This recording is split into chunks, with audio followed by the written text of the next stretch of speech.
Hello everyone, আমি অঞ্জলি। আমি ভালো আছি, আশা করি আপনারাও আছেন। আবারও নিয়ে চলে আসলাম ডেলি ব্লগ।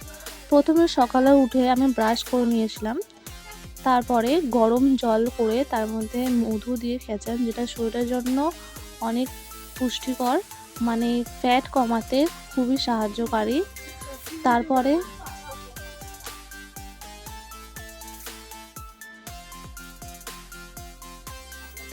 রেডি হয়ে গিয়েছিলাম ব্রেকফাস্টের জন্য। মা খিচুড়ি আলু ভাজা বানিয়েছিল, সেটাই খেয়ে নিয়েছিলাম। খুবই টেস্টি হয়েছিল।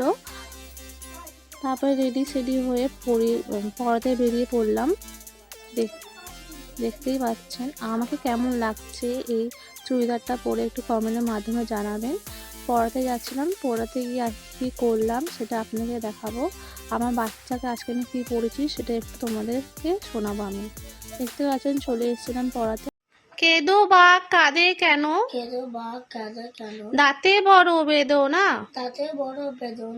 বাবা বাছা করে মাসি, বলে আর কেঁদো না।